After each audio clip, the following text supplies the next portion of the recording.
Good evening, folks. I'm going to do another show about this whole quarantine thing. Excuse the way I'm talking. My MS, for some reason, has attacked my speech center. So now I sound like, I think I sound more like Trump now, but I sound like I'm on some kind of medication or whatever. But it's just attacking my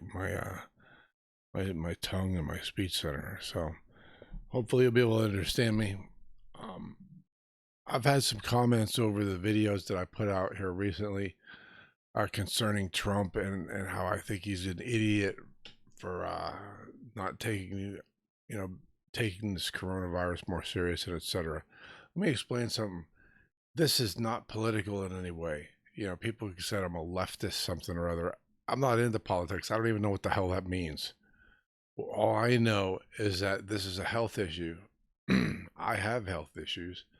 This is a health issue that affects me, other people in my family, and other people, friends, I mean, across the world. And what I'm seeing is a whole bunch of people trying to make sure that their wallet is not affected. So I wanted to come on here and let's cover this from a whole other angle here. I'm going to play a couple of news clips here, and then at the end, I'm going to explain to you something that everybody seems to be completely oblivious of. That there's a whole other issue here that nobody seems to be taking into account. Okay, so let me start off with a couple of news clips. There's no specific news. I listen to different ones: NBC, CNN, C-SPAN.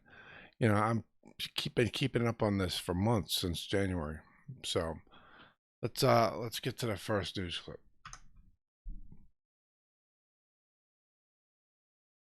Sharply in nearby Chicago. Authorities say 12-year-old Ernesto Guzman is the area's youngest known person to die from coronavirus. I just lost my father last week to COVID, and but now it's across the street. This week, more states ease restrictions. Gyms and pools in Arizona. Wisconsin's governor. I need to back it up a little bit. Sorry. After the state Supreme Court struck down his emergency order. I want my freedom.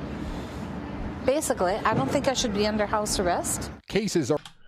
Okay, that's the first point right there. Everybody who's protesting and everything is talking about they want their freedom.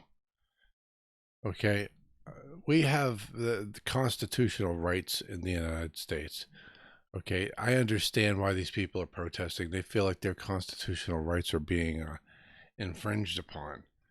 And they are. But what people seem to be forgetting is that we have our top three rights that basically all of our laws are based on or protect or whatever: life, liberty, pursuit of happiness. These people are protesting because they want their liberty, they want their pursuit of happiness. But what they're forgetting is that the number one right in this country is the right to life. If you want to reopen your damn boutique and resell your shoes and purses, whatever the heck your store happens to be, you don't have the right to do that and cause the death of somebody else. And that's exactly what's going on here. You cannot open up in the middle of an epidemic, a pandemic, and expect that nobody is going to die because they walked into your store and accidentally came into contact with the coronavirus. You can't, I mean, maybe it won't, but you cannot guarantee it won't happen. If a company opens up a factory in your neighborhood and people in your neighborhood start dying in droves, what's going to happen to that company? They're going to be held liable. They're going to be probably sued for negligent deaths and that kind of thing, because if they knew it was going to happen, and once they're aware of it, they need to stop it. But if they knew it was going to happen and they went ahead and started their business anyway because they have the right to have a business, guess what? They're not going to last very long, and probably some of them are going to go to prison because they caused the deaths of people. And the right to life is the number one right in this country. That is why when you're quarantined, you should stay quarantined, because you are protecting the right to life of everybody else around you. It doesn't matter if you're upset because you can't go get your hair done, you can't go get your hair cut, you can't get your nails done. The hell with you. If you're going to go get your hair done and your nails done, but yet put other people's lives at stake so that you can get your nails done? Are you kidding me? Are you kidding me? I've not heard something so friggin' ridiculous in my entire life. But this is the petty bullshit that we're hearing from people all across the country. They want to go get their hair cut. They want to go to the beach. They want to be able to have a barbecue. Are you kidding me? So that you can put the lives of other people at stake? Children are now involved. There are children that are dying because of this. And they have no idea why this is happening. They didn't expect it at all. Let me move on to the next clip here. This is ridiculous too. There's never been a vaccine project anywhere in history like this. And I just want to make something clear. It's very important. Vaccine or no vaccine, we're back. And we're starting the process. And in many cases, they don't have vaccines. And a virus or a flu comes, and you fight through it. We haven't seen anything like this in 100 and some odd years, 1917. But you fight through it. And people sometimes, I guess, we don't know exactly yet, but it looks like they become immune, or at least for a short while and maybe for life. But you fight through it. But what we'd like to do, if we can, is the vaccine. I think we're going to be successful in doing it. Okay. Now, he's talking about the Spanish flu back in the early 1900s. There's a big difference between back then and now. Now we have the ability to spread the word. We have the ability to get the entire world to shut down like we have in order to stop this pandemic from having a larger impact on deaths. Back then, I think it was 1/5 of the world's population died. And the reason they died is because it was impossible to try and control it the way that we have the ability to do now. Now, we have this President Trump who has a vested interest in starting the economy back up again. His businesses are suffering right now because of what's going on. Do you think for a moment that he is not motivated by that fact to make the decisions he's making right now? I understand that there are illnesses that happen, day in and day out. We have new viruses that come along. We had the H1N1 and all this other stuff that comes along, and people have to, it happens. We can't control that. But when it happens, we take steps to stop it.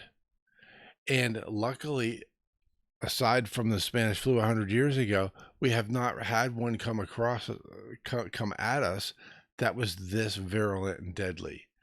And all right, let me move on to another one before I hit this next point, because this guy is I got a lot to say about this guy. Yesterday will likely be seen as a turning point for the better. Last night, a short video appeared on the internet. It was not produced by epidemiologists. It was shot on an iPhone in a kitchen by a guy who runs a sports site. But in 3 minutes and 37 seconds, Dave Portnoy of Barstool Sports laid out perhaps better than anyone ever has the absurdity of our current lockdown strategy. Here's part of it. What the going on? When did this become flatten the curve, flatten the curve, flatten the curve to we have to find a cure or everyone's going to die? Find a cure? Who says we're going to find a cure? People have been mentally preparing. We're doing what you ask. We've done exactly what you said. Now you're changing the rules. In barely 24 hours, that clip, which you should look up if you haven't already before it's pulled down, has been viewed close to 5 million times. We're happy to have Dave Portnoy join us tonight. So, Dave, what inspired you to do this, to make this video? Well, if we're being honest, Tucker, I've been in the stock market tanked, and a lot of it tanked basically on, Fauci going before the Senate and talking about the future, and the LA mayor saying he was going to lock the city down until they found the cure. And I'm in New York City, so I'm in the heart of it. And, I've been inside. I haven't gone outside in months. And to me, New York City is kind of at, corona fatigue, like the rest of the country. But everybody is trying to do their best, which is stay inside, social distance, flatten the curve. That kind of, the combination of the hearings and the Senate and now he's about to What's the word I'm looking for? He's about to say something that's the opposite of what he just said, and I forget what the word. Contradict himself. He's about to contradict himself in a minute. He says everyone's been trying to stay inside. Now listen to what he's about to say. And the LA mayor, that to me came out of left field. It's like I hadn't been hearing that. We were all, I felt like there was a collective positive vibe in the country, especially New York. We're getting close. We're getting close. We're getting closer. You know, every update seemed more positive. There were open beds. People were, you know, you weren't hearing the horror stories necessarily anymore. And then this comes out of left field. Like, we're no closer than we were 2 months ago, it seemed. And at this point, you know, I started Barstool. I started Barstool 17 years ago. And the main gist of that rant, and it really shouldn't be political. It shouldn't be left. It shouldn't be right. It shouldn't be anything. I don't think it is political. Yeah. Exactly. But if you gave me the choice, it took me 10 years, a decade, of working almost 24-hour days, no exaggeration, to turn the corner and become successful. If Corona hit at that moment, I would have been out of business, and everything that I worked for 10 years gone, flushed down the toilet. At the very least, and Barstool's going to make it, so thank God we're in a good shape, but a lot of people aren't. And at the very least, they should have the option. There's risk, fine. I don't know what to believe. There's so many, you know, you hear different things. Wear a mask, don't wear a mask. And I think most doctors, Fauci, will be even. All right, wear a mask, don't wear a mask. That is because of Trump. Because he went from we're going to close down to all of a sudden he wanted everyone to start protesting to open. He's refusing to wear a mask. He doesn't think it's important. You know, he even called it a hoax at one point. The reason for this confusion, and this man here is not the only one who's confused, is because of Trump and the mixed messages he's been sending all along. Even like there's a new disease we don't know what we're dealing with. Fine. Give me the choice then. Let me go outside and risk potentially getting sick, or do I want to ruin my business? Because if it was me, I would rather die from Corona than have to start over, work a 9 to 5, fight. How are you going to get a job? How are you going to put money on your family's table? Now, that's fine. I understand the man's point of view, but here's the problem. If he goes out and gets sick, he's going to make other people sick. He does not have the right to make that decision. He thinks that he's making a decision for himself, but he's not. He's making a decision for other people around him, because unless he's going to walk around in one of those complete biohazard suits that the CDC wears when they go into like an Ebola outbreak or whatever, he does not know if he's carrying the virus on him. I was actually talking to my therapist nurse who was in here the other day and said, you know, you could walk into a Walmart and not realize that somebody who was infected with coronavirus sneezed. And when they did, some mucus flew out of their mouth or nose or whatever onto the floor. And when you walked in, you stepped on it and it got onto the bottom of your shoe. Now you're wearing gloves, you're doing the Purell, you're wearing the mask, you think everything's good to go. You get back in your vehicle, you go home, you take your shoes off and you touch the bottom of your shoe. Now you're infected. It takes a degree of sanitation to make sure that you are absolutely not spreading this virus. The degree of sanitation, people have to go to school to learn. This is a profession. This is why the CDC is called in when there are things, because they know what they're doing. Nobody else does. The regular person walking the street has no idea. I saw a video, and I wish I had pulled that up too. News of people. It was a news broadcast where people were out and about again, right? And you had this guy walking through the mall with a mask on, and he had his hand up on a handrail. He was on the second floor, and there was a handrail that went around. It was like you could look over the rail to the next floor down kind of thing. He's just walking around, rubbing his hand along the handrail as he walks along. Now somebody else could get. Let's suppose that guy he's infected with corona.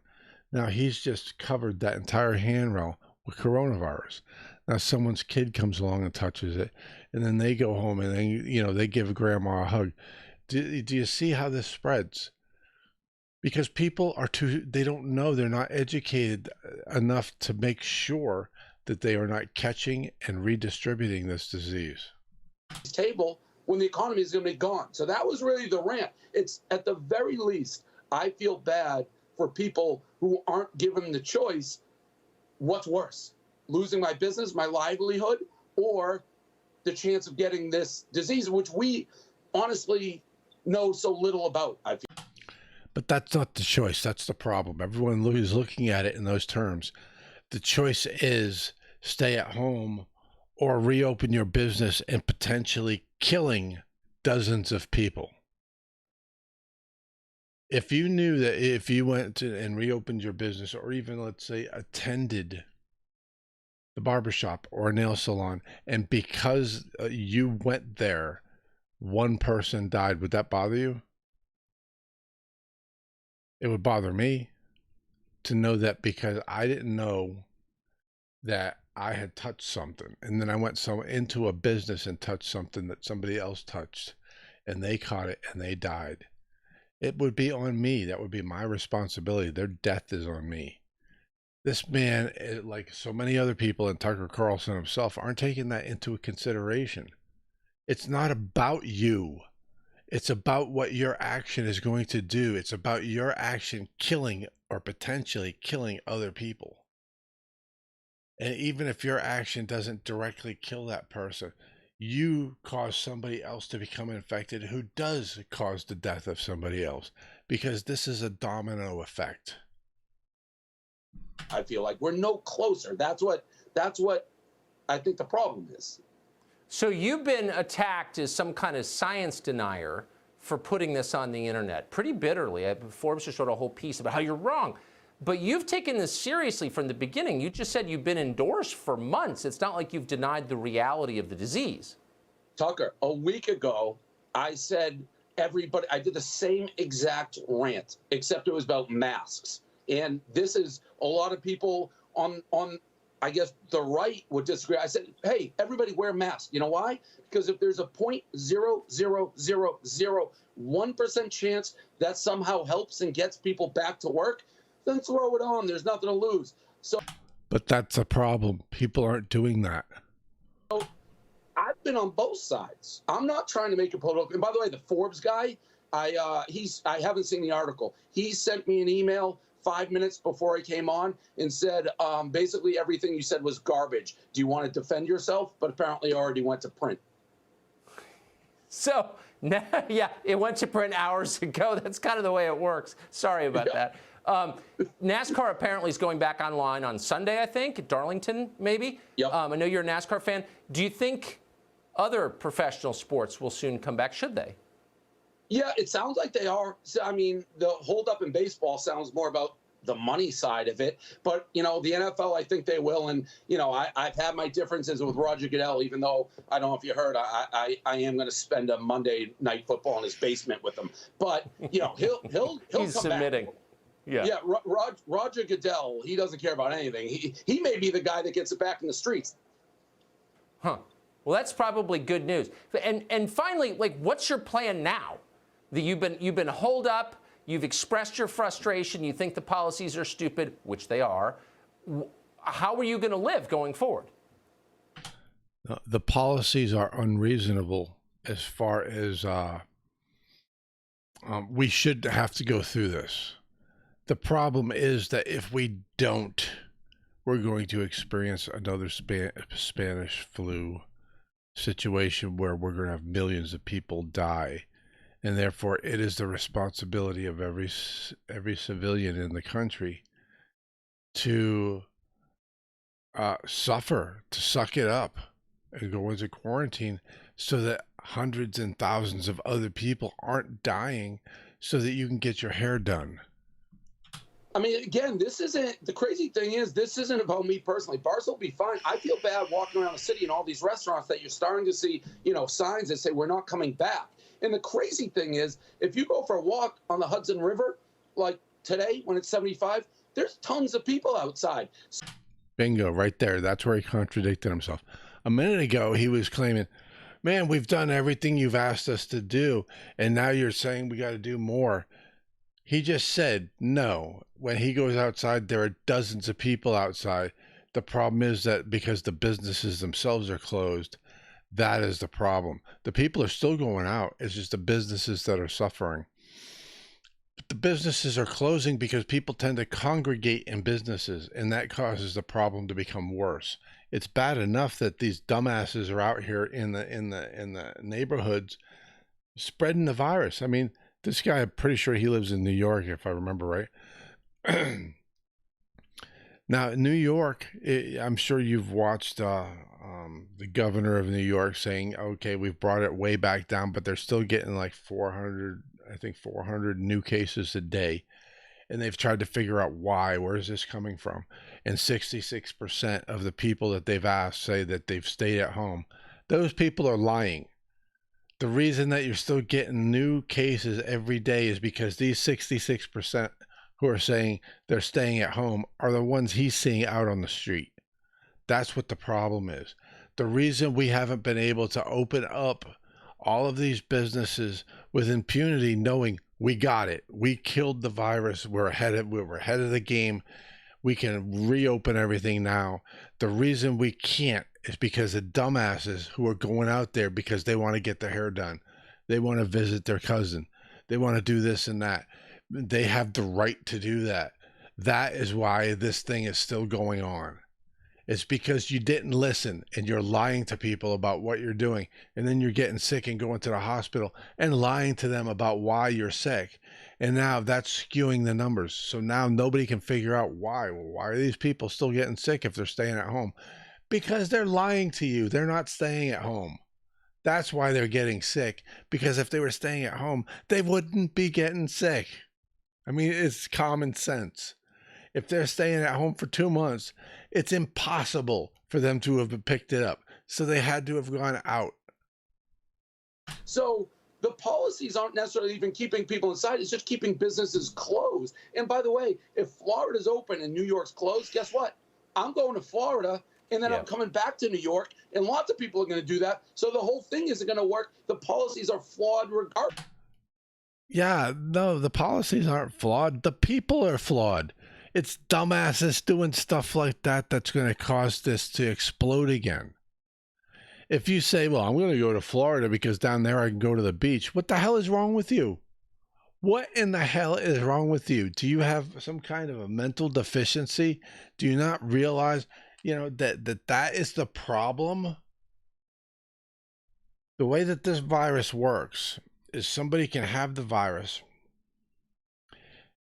not even realize it, and be infectious. In other words, passing it to other people that they're coming into contact with, because they're asymptomatic. Nobody knows they're sick. They don't know that they're sick. Okay, so think about it. It only takes one person, to still have this virus to cause this pandemic to start all over again. But we don't have one. We have thousands of dumbasses walking around in the street because they refuse to wear a mask, and they don't like the way a mask feels on their face, and they don't think that they like people to be able to see their face, and they want to be able to go and visit people, or they want to be able to go and do this. They want to be able to get their hair cut. That is the problem, people. That is why this thing is not over with now, because we've had all of these sneaky, underhanded dumbasses who are going around and not obeying the quarantine. And I got to tell you, my father is one of them. And I got to the point, he came over here the other day, and I hope I don't have corona now, and told me he went and got his hair cut. I looked at him, I said, you got your hair cut? He said, yeah, I went down and got my hair cut. My father won't wear a mask. He's not doing anything. So, and then he's walking into this house where I am immune compromised, and now he's putting my life in this. And I know what it is. See, he's a very strong Trump supporter, and because Trump thinks it's BS, he does too. So I know what he's going to do. If I don't get sick in a week or two, he's going to say, well, you didn't get sick, and I was out there and doing this and that. Maybe that might be the case. Instead of feeling like you're superior and you are right, you should be counting your blessings, because I could have very well been killed. because you wanted to try and prove a point that's actually not even provable, because all it means is you didn't come in contact with it. You know, and he's tried to say that a couple of weeks ago that, oh, I had that back in November, you know, and got over it. I said, no, you didn't. Because if you had it in November, I wouldn't be alive. And he doesn't believe that's true. So I'm dealing with it. I'm actually going to have to tell my father he can't come in here anymore unless he wears a mask. People, if you don't obey the quarantine, this is going to last a lot longer.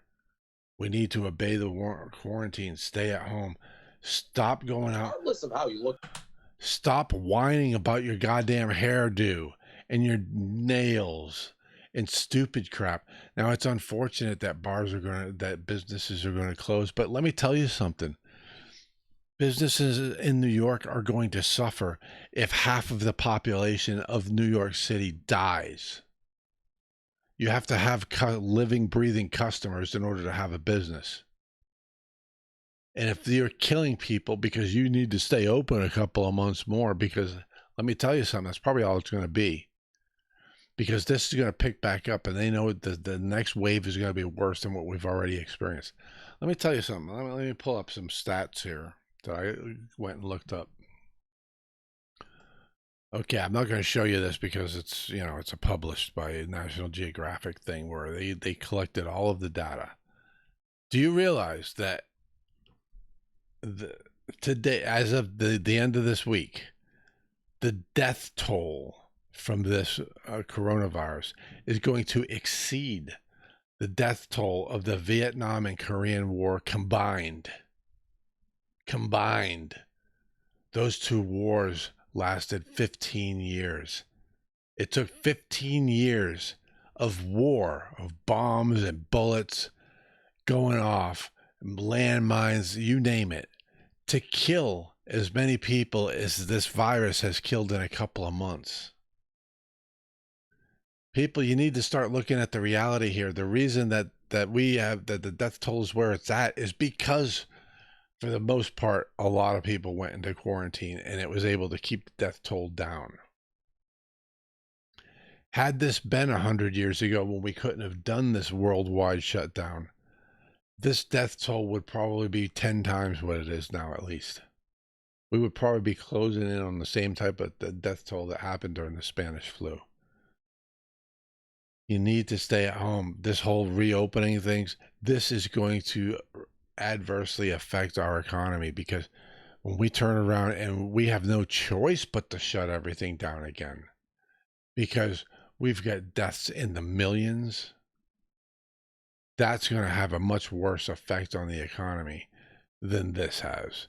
And if people had listened and stayed at home and not said, well, I'm going out anyway, you know, we would probably be already almost have nipped this in the bud. So that's what I have to say about this. Like I said a minute ago, bear in mind that and we've all heard this has been in the news over the decades, a business is in an area and either because of toxic runoff or toxic fumes or what have you, causes deaths in the surrounding community. That business is usually shut down. There's a lawsuit. There's a wrongful death suit. I mean, all of that's going on. That's the kind of stuff that should happen over this. I think this should be considered negligent homicide if anyone dies as a result of businesses opening up again. And I don't know who should be to blame. I don't know if it should go straight to Trump, because he's ultimately the one who started this crap. And you know why? Because he owns a casino and he owns hotels and he's suffering. That's why this dude is doing this, not because it's the best choice for the country. Because the best choice for the country is to listen to the people telling you, the professionals, the experts, Fauci for one. Listen to what they're saying and do what they're saying. But he hasn't. He's thumbed his nose at them. He's even disregarded what they said and said they were wrong. I wasn't aware that Donald Trump went and had a degree in virology. That's pretty amazing. He needs to add that to his resume. All right, people. Anyway, that's all I have for now. So y'all take it easy.